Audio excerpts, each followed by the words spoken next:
Hello student, चलिए आज class 12 का बायोलॉजी पढ़ते हैं। चैप्टर नंबर 6 का ऑब्जेक्टिव। इसके पहले चैप्टर नंबर 5 हम लोग ख़त्म कर चुके थे। आज पढ़ेंगे चैप्टर नंबर 6। चलिए बिना देर किए हुए इस चैप्टर को स्टार्ट करते हैं। चलिए क्वेश्चन नंबर 1 क्या कह रहा है। एक नंबर क्वेश्चन हम लोग देखते हैं। क्वेश्चन नंबर 1 कह रहा है पेन पेन क्वेश्चन नंबर 1 आप लोगों को दिखाई दे रहा होगा। न्यूक्लियोटाइड के कितने घटक होते हैं? न्यूक्लियोटाइड के कितने घटक होते हैं? चलिए ऑप्शन सुनिएगा आप लोग। ऑप्शन है कह दे मतलब ऑप्शन न्यूक्लियोटाइड के कितने घटक होते हैं? ऑप्शन है 1, कह रहा है 2, और क्या कह रहा है 3, और क्या कह रहा है 4 कह रहा है। जो कि इसका आंसर आप लोगों को पता होना चाहिए। पहले बताने से पहले आप लोग हमको कमेंट में आंसर दीजिए। कमेंट में आप लोग आंसर दीजिए। चलिए तब तक हम इसका न्यूक्लियोटाइड के बारे में बता देते हैं। न्यूक्लियोटाइड जो होता है इसमें पाए जाते हैं कौन सी? नाइट्रोजन क्षार होता है। नाइट्रोजन क्षार दिखाई दे रहा है कलर। इसके बाद होता है शर्करा और क्या होता है फॉस्फेट होता है। पता होना चाहिए आप लोगों को। अर्थात कुल मिला के यहाँ पे आंसर दिखाई दे रहा होगा 3 गो नाइट्रोजन क्षार, शर्करा और क्या होता है फॉस्फेट। अर्थात इसके न्यूक्लियोटाइड के घटक कितना होगा? 3 होगा। ऑप्शन नंबर क्या हो जाएगा? इसका answer C answer right answer हो जाएगा। कौन कौन बता दिए? नाइट्रोजन क्षार, शर्करा और फॉस्फेट होता है।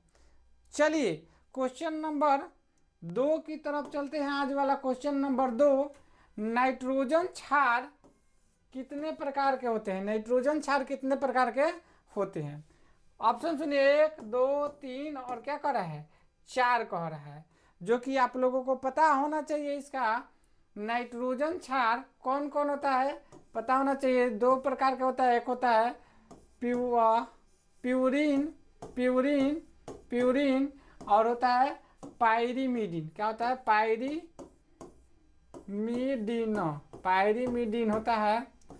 अब इसमें भी बात किया जाए कि प्यूरिन और पायरीमिडीन, तब प्यूरिन में होता है ए होता है और जी होता है। इसमें होता है टी होता है और सी होता है। इसका मतलब क्या हो जाएगा? ए मतलब एडिनिन, जी मतलब ग्वानिन, टी मतलब थायमिन, सी मतलब साइटोसिन।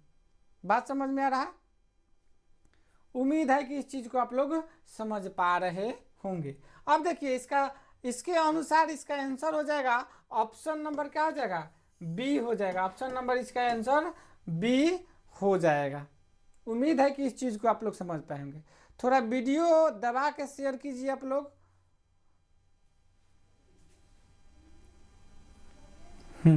चलिए वीडियो को थोड़ा शेयर कीजिए आप लोग।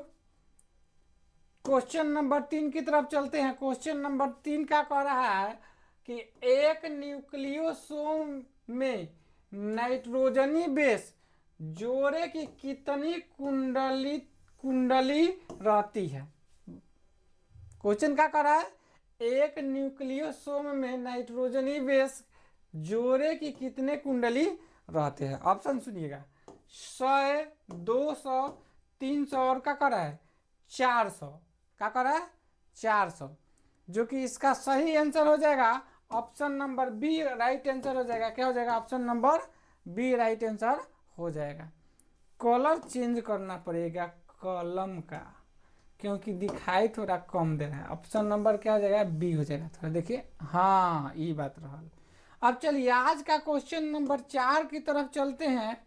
जीवाणुओं को नष्ट करने वाले विषाणु को कहते हैं। जीवाणुओं को नष्ट करने वाले विषाणु को कहते हैं। ऑप्शन सुनिएगा जीवाणु भोजी, विषाणु भोजी, कवक भोजी, शैवाल भोजी। अब मर्दवा आंसर तो दिखाई दे रहा होगा कि जीवाणुओं को नष्ट करने वाला तो इसका राइट आंसर क्या हो जाएगा, ऑप्शन नंबर ए हो जाएगा। क्या हो जाएगा, जीवाणु भोजी इसका सही आंसर हो जाएगा। चलिए बिना देर करते हुए क्वेश्चन नंबर 5 आज का देखते हैं। क्वेश्चन नंबर 5 देखते हैं। देखिए इनमें से कौन पहला आनुवांशिक पदार्थ था कह रहा है नहीं, था कह रहा है, पहला आनुवांशिक पदार्थ था। तो कह रहा है कि डीएनए आरएनए दोनों इनमें से कोई नहीं। तो था का मतलब इसका राइट आंसर हो जाएगा आरएनए हो जाएगा। क्या हो जाएगा, आरएनए इसका सही आंसर हो जाएगा। क्या हो जाएगा, आरएनए हो जाएगा। इसका पूरा नाम पता होना चाहिए, क्या होता है, राइबो न्यूक्लिक अम्ल होता है। क्या होता है, राइबो न्यूक्लिक अम्ल होता है पूरा नाम आरएनए का। अभी के वर्तमान में अगर पूछेगा तो इसका क्या हो जाएगा, ऑप्शन नंबर मतलब डीएनए हो जाएगा। क्या हो जाएगा, डीएनए हो जाएगा। ठीक है, अभी का आनुवांशिक पदार्थ हम लोग पढ़ते हैं कौन सी के बारे में, डीएनए के बारे में। ठीक है, चलिए अगला क्वेश्चन, आज का छठा नंबर क्वेश्चन कह रहा है कि डीएनए में अनुलेखन इकाई के कितने भाग होते हैं। डीएनए में अनुलेखन इकाई के कितने भाग होते हैं। चलिए ऑप्शन नंबर 1 में 1 2 3 4, 2 3 4, 1 2 3 4। चलिए जो कि इसका सही आंसर हो जाएगा ऑप्शन नंबर सी हो जाएगा। ऑप्शन नंबर सी हो जाएगा, ऑप्शन नंबर सी हो जाएगा। तनी दबा के मारिए इस वीडियो को शेयर, आप लोग दबा के शेयर कीजिए। आज का क्वेश्चन नंबर 7वां, आज का क्वेश्चन नंबर 7वां देखते हैं। जीवाणु में मुख्य रूप से कितने प्रकार के आरएनए होते हैं। जीवाणु में मुख्य रूप से कितने प्रकार के आरएनए होते हैं। शायद वीडियो ही रहेगा भाई। हाँ, एक 2 3 4, जो कि आप लोगों को पता होना चाहिए। इसका सही आंसर ऑप्शन नंबर सी हो जाएगा। क्या हो जाएगा, ऑप्शन नंबर सी हो जाएगा। 3 गो आंसर होगा। क्या हो जाएगा, मुख्य रूप से कितने प्रकार के आरएनए होते हैं, तो क्या प्रकार के होते हैं, 3 प्रकार के होते हैं। चलिए क्वेश्चन नंबर 8वां आज देखते हैं। एडेनिन थायमिन के बीच हाइड्रोजन बॉन्ड की संख्या होती है। एडेनिन थायमिन के बीच हाइड्रोजन बॉन्ड होते हैं। ऑप्शन सुनिएगा, 1 2 3 इनमें से कोई नहीं। जो कि आप लोगों को पता होना चाहिए कि हम लोग इस तरह डीएनए के बारे में पढ़े होंगे, इस तरह पढ़े होंगे, इस तरह कुछ इसमें थोड़ा इसको बड़ा हम बना लेते हैं, खाली वाला मुंह को बनाते हैं। ठीक है, इसमें पढ़े होंगे ए टी जी सी, सही कुछ इसमें इस तरह का कुछ रहता है, एडेनिन ग्वानिन थायमिन साइटोसिन। ठीक है, रहता है। तो यही कह रहा है एडेनिन थायमिन के बीच हाइड्रोजन बंध कितने होते हैं, अर्थात ए और थायमिन टी रहेगा, इस तरह जुड़ल रहता है एक दूसरे। वही कह रहा है बीच में कितने हाइड्रोजन बॉन्ड से जुड़ा रहता है, हाइड्रोजन बॉन्ड से जुड़ा रहता है, तो कितने होते हैं, तो इस तरह जुड़ा रहता है। तो इसमें कितना होता है, 2 होता है। इसका सही आंसर क्या हो जाएगा, ऑप्शन नंबर बी इसका सही आंसर हो जाएगा। 2 हाइड्रोजन बॉन्ड की संख्या इसमें होती है। आज का 9वां नंबर क्वेश्चन, ग्वानिन साइटोसिन के बीच हाइड्रोजन बॉन्ड की संख्या होती है। अब देखिए यहाँ पे फिर ग्वानिन के बाद आ गया, बोले थे A G T C, adenine guanine thymine cytosine, adenine guanine thymine cytosine. अब देखिए इसमें कह रहा है, अब हम लोग अभी इसके पहले वाला में पढ़े हैं कि है 2 गो, कै गो, 2 गो इसके बीच का क्या होते हैं, हाइड्रोजन बॉन्ड होते हैं। जो कि कह रहा है ग्वानिन और साइटोसिन का क्या है। 1 मिनट, इसके पीछे वाला थोड़ा क्वेश्चन देखते हैं। हाँ देखिए, ए और टी के बीच जो था हाइड्रोजन बॉन्ड की संख्या कै गो, 2 गो। अब कह रहा है ग्वानिन जी और सी के बीच कितने हाइड्रोजन बॉन्ड होते हैं, तो ये कै गो होता है, 3 गो होता है। ऑप्शन नंबर क्या हो जाएगा, ए इसका राइट आंसर हो जाएगा। चलिए चलिए अगला क्वेश्चन, क्वेश्चन नंबर 10, और 10 मिनट का वीडियो भी रेडी हो गया आप लोगों का। प्रोटीन संश्लेषण का स्थल है, प्रोटीन संश्लेषण का स्थल डीएनए, आरएनए केंद्रक, राइबोसोम। जो कि इसका थोड़ा सा कलर इसका ले लेते हैं, हाँ इसको ले लेते हैं। चलिए प्रोटीन संश्लेषण स्थल कह रहा है तो डीएनए, आरएनए केंद्रक, राइबोसोम कह रहा है। जो कि आज का 10वां क्वेश्चन पता होना चाहिए। प्रोटीन संश्लेषण स्थल कौन सी होता है, राइबोसोम होता है। क्या होता है, राइबोसोम होता है, राइबोसोम होता है, राइबोसोम होता है, राइबोसोम होता है। इसका ऑप्शन नंबर क्या हो जाएगा, डी आंसर हो जाएगा। चलो हो बबुआ झामलाल दबा के वीडियो के शेयर मारो। हाँ देखिए कोडोन, कोडोन शब्दकोश में कोडोन की संख्या होती है। कोडोन शब्दकोश में कोडोन की संख्या होती है। आप लोगों को पता होना चाहिए, हम लोग पहला ही पढ़े हैं। पहले ऑप्शन सुनते हैं 3, 4, 20 और 64।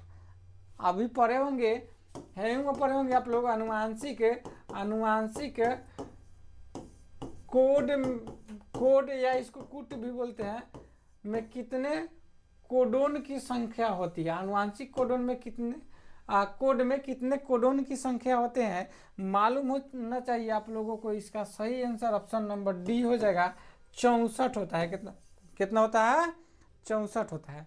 मारिए दबा के इस वीडियो को फटाफट शेयर। हाँ कभी कभी सेकेंड केवल दिखाने लग रहा है। क्वेश्चन नंबर आज का 13 कह रहा है, आज का 13 इनमें से कौन प्रारंभन कोडोन है, 13 नहीं है 12 है। इनमें से कौन प्रारंभन कोडोन है, थोड़ा पीछे कर लेते, 11 उसके बाद 12, हाँ ठीक है। इनमें से कौन प्रारंभन कोडोन है, कह रहा है AUG तथा GUG। बी नंबर कह रहा है AUG तथा UAA। सी नंबर का है UAA तथा GUG। और कह रहा है डी नंबर का कह रहा है आपका ऑप्शन AUG तथा UAG। चलिए इसका जो सही आंसर आप लोगों को दिखाई दे रहा होगा ऑप्शन नंबर ए हो जाएगा। क्या हो जाएगा, ऑप्शन नंबर ए इसका सही आंसर हो जाएगा। अर्थात प्रारंभन कोडोन में क्या होता है, AUG तथा क्या होते हैं, GUG होता है। ठीक है चलिए चलिए आज का क्वेश्चन नंबर 13 देखते हैं। आज का क्वेश्चन नंबर 13 देखते हैं। कोडोन शब्द कोश में समापन कोडोन की संख्या होती है। कोडोन शब्द कोश में समापन कोडोन की संख्या होती है। चलिए आप लोगों को दिखाई दे रहा होगा 1 2 3 61 ऑप्शन। चलिए थोड़ा दबा के इसका आंसर बताने का प्रयास आप लोग कीजिएगा। अगर आप लोग बता पा रहे हैं तो ठीक के बात, नहीं भी बता पा रहे हैं तो ठीक के बात, हम आपको बताएंगे आंसर इसका, जो कि ऑप्शन नंबर इसका सी आंसर हो जाएगा। ऑप्शन नंबर इसका क्या हो जाएगा, सी आंसर हो जाएगा। चलिए संरचनात्मक जीन निम्न में से कौन बनाते हैं, संरचनात्मक जीन निम्न में से कौन बनाते हैं, Z Y एवं A, Z एवं I, Y एवं I एवं A।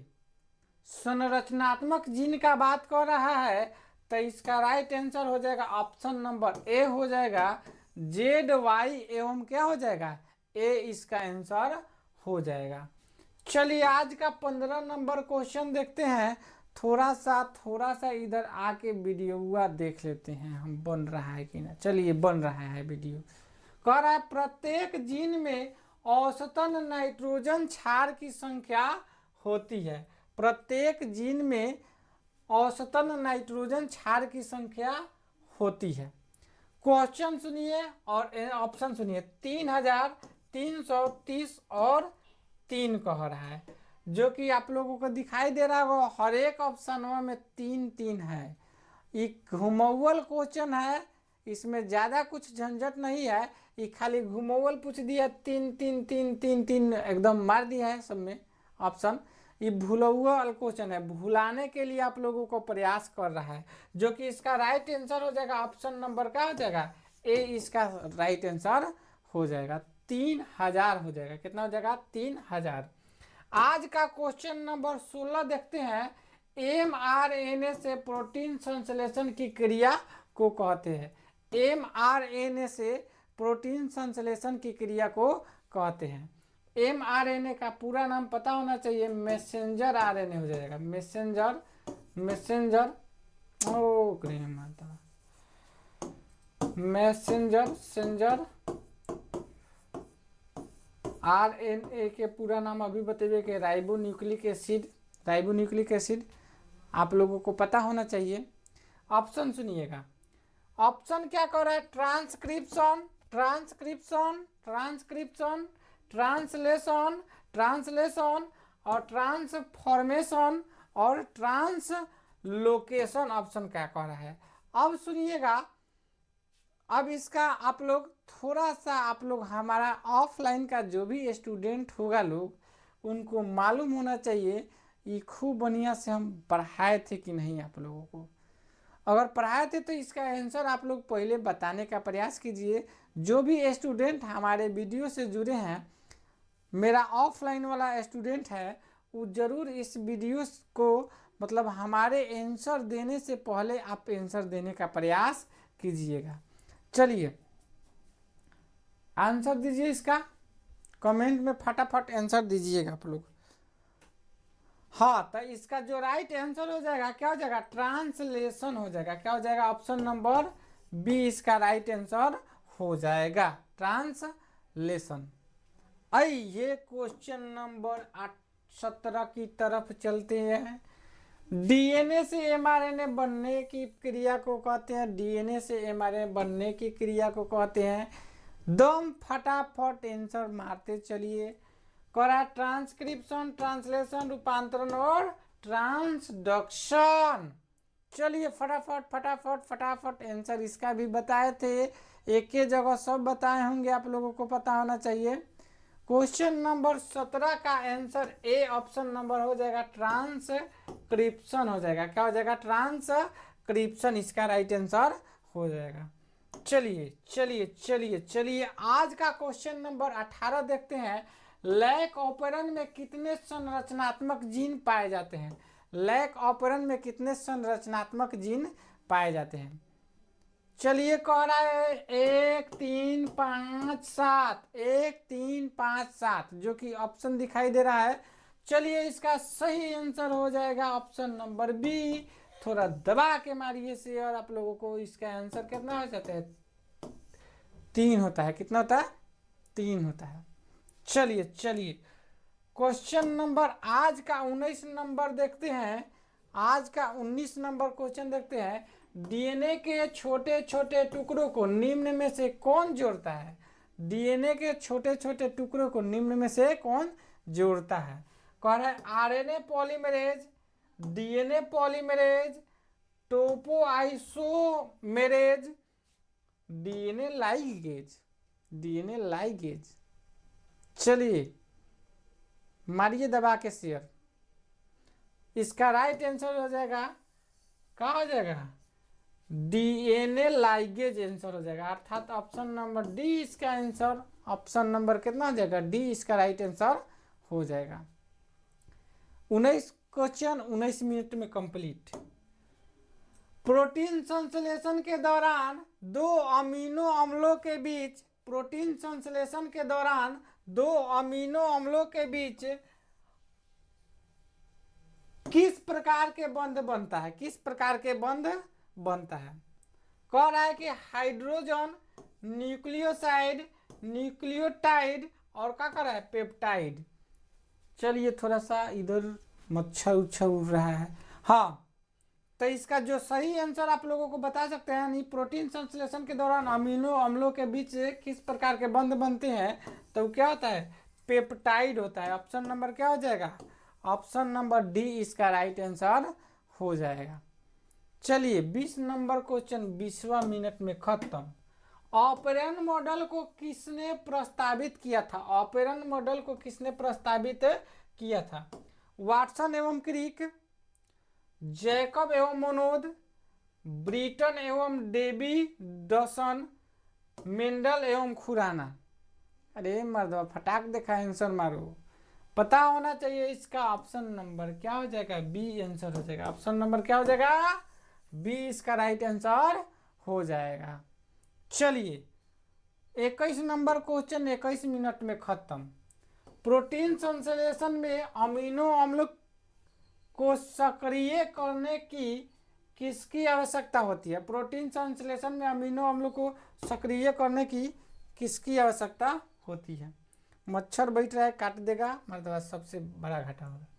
चलो कह रहा है ATP, GTP, ADP, AMP कह रहा है, जो कि प्रोटीन संश्लेषण में अमीनो अम्ल को सक्रिय करने का कार्य जो करता है ATP करता है। क्या करता है? ATP। Option number A answer हो जाएगा। इसका पूरा नाम पता होना चाहिए। ATP का पूरा नाम क्या होता है? एडिनोसिन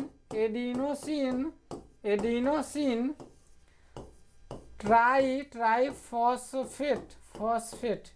एडिनोसिन ट्राइफॉस्फेट इसका सही जो होता है, सही आंसर भी हो जाएगा। इसका पूरा नाम ATP होता है। ठीक है, चलिए आज का क्वेश्चन नंबर 23वां देखते हैं। mRNA का निर्माण कहाँ होता है? mRNA का निर्माण कहाँ होता है? कोशिका द्रव्य में, केंद्रक में, माइटोकॉन्ड्रिया में, और क्या कर रहा है? राइबोसोम में। क्या कर रहा है? राइबोसोम में। जो कि इसको पता होना चाहिए आप लोगों का। आंसर जो हो जाएगा ऑप्शन नंबर बी हो जाएगा। कहाँ होता है? केंद्रक में होता है। कहाँ होता है? mRNA का निर्माण कहाँ होता है? केंद्रक में होता है। कहाँ होता है? केंद्रक में। चलिए फटाफट इस वीडियो को शेयर कीजिए आप लोग। आज का क्वेश्चन नंबर 25 क्या कह रहा है कि DNA द्विगुणन में किस एंजाइम की मुख्य भूमिका रहती है? DNA द्विगुणन में किस एंजाइम की मुख्य भूमिका रहती है? अब चलिए सुनिएगा, इसका जो होता है 24 नंबर हो गया। DNA पॉलीमरेज, RNA पॉलीमरेज, और कह रहा है लाइगेज, और क्या कह रहा है? ट्रांसक्रिप्टेड। ठीक है, जो कि इसका आप लोगों को पता होना चाहिए कि DNA द्विगुणन में किस एंजाइम की मुख्य भूमिका रहती है। तो option number A DNA polymerase की मुख्य भूमिका रहती है। किसकी रहती है? DNA पॉलीमरेज की मुख्य भूमिका रहती है। 24वां क्वेश्चन 24 मिनट में खत्म। 25वां, लैक ऑपरन में लैक्टोज क्या कार्य है? लैक ऑपरन में लैक्टोज का कार्य बता रहा है।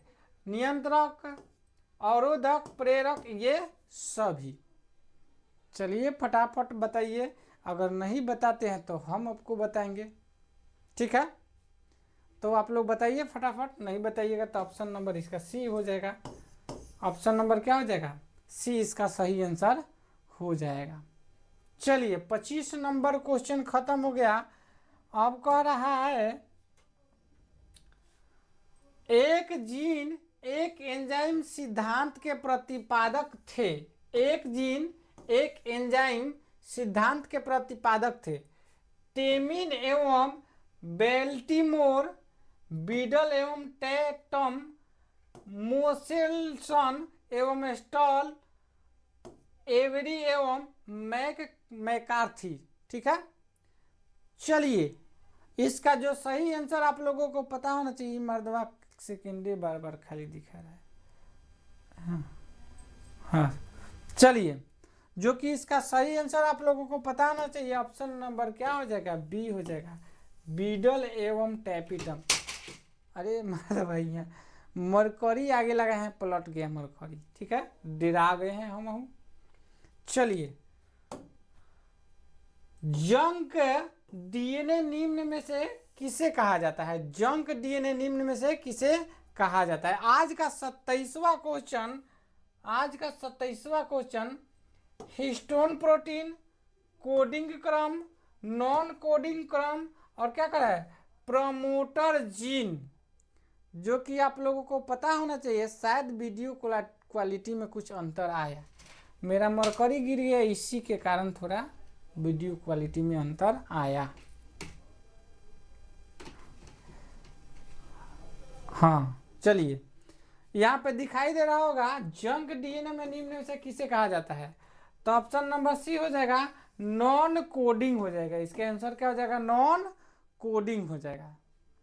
चलिए दबा दबा के वीडियो को शेयर कीजिए आप लोग।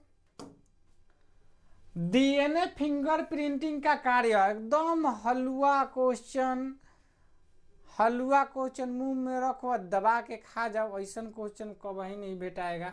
क्वेश्चन भी एग्जाम में पूछता है। संदिग्ध माता पिता की जानकारी प्राप्त करना, संतान के सही माता पिता का पहचान करना, फोरेंसिक वैज्ञानिक प्रयोगशाला में अपराधियों की पहचान करना। अब हमारे दवा यहाँ पे देखिए रहे हैं कि डीएनए फिंगरप्रिंटिंग, संदिग्ध माता पिता को पहचान करना, ये तो एकदम उचित बात है। संतान के सही माता पिता को पहचान करना उचित बात है। और बाद कहता है अपराधियों की पहचान करना, एकदम उचित बात है, एकदम सही सही सब चल रहा है। अर्थात इसका ऑप्शन नंबर क्या हो जाएगा, डी इसका सही आंसर हो जाएगा, ये सभी हो जाएगा। ठीक है, चलिए आज का क्वेश्चन नंबर 29 की तरफ चलते हैं। 29 का करा श्रृंखला समापन कोडोन है, श्रृंखला समापन कोडोन है। करा UAG B number option, UAG हो गया, बी नंबर का GATAATAGT, option number C AGTTAGUGA, option number D TAGTAATGA। चलिए फटाफट इसका आंसर बताइए आप लोग। मच्छर मच्छर मच्छर हैरान करके रख दिया है, जो कि इसका ऑप्शन नंबर क्या हो जाएगा, ए इसका सही आंसर हो जाएगा। ऑप्शन नंबर क्या हो जाएगा, ए इसका सही आंसर हो जाएगा। दिखाई दे रहा होगा आप लोगों को। ठीक है, चलिए क्वेश्चन नंबर आज का 30वां देख लेते हैं। आज का 30वां देख लेते हैं। वह एंजाइम जो डीएनए के अणु के खंडों को में काटता है कहलाता है। वह एंजाइम जो डीएनए के अणु को खंडों में काटता है कहलाता है, माने क्या कहलाता है। ऑप्शन सुनिएगा, डीएनए लाइगेज, डीएनए पॉलीमरेज, उसके बाद कह रहा है डीएनए जाइरेज, और कह रहा है रेस्ट्रिक्शन एंजाइम, रेस्ट्रिक्शन एंजाइम हो जाएगा, रेस्ट्रिक्शन एंजाइम, जो कि सही आंसर ऑप्शन नंबर डी हो जाएगा, रेस्ट्रिक्शन एंजाइम हो जाएगा। चैप्टर यहीं से होता है समाप्त, चैप्टर खत्म। 30 क्वेश्चन हर एक वीडियो में हम लोग पढ़ते आते आ रहे हैं, यानी चैप्टर नंबर 6 भी आज का ऑब्जेक्टिव क्वेश्चन समाप्त हो गया। इस वीडियो से आप जुड़े रहिएगा, और हमारे चैनल पर नए हैं तो चैनल को सब्सक्राइब कर लीजिएगा। हम इसके बाद मॉडल पेपर भी कराएंगे और क्वेश्चन बैंक भी कराएंगे। एक भी क्वेश्चन बाहर जाने वाला नहीं है, 100% यही जी से आएगा। आइए ना हमारे ऑफलाइन क्लासवा में, इसका पता है गरखा बायोलॉजी हब, गरखा के नाम से है, बायोलॉजी हब क्या है। जो भी ऑफलाइन में आते हैं वो आना चाहते हैं आ सकते हैं गरखा में, आसपास के गरखा के जितने भी स्टूडेंट हैं आ सकते हैं। चलिए आज के लिए इतना ही, मिलते हैं अगले वीडियो में। Good bye, tata bye bye.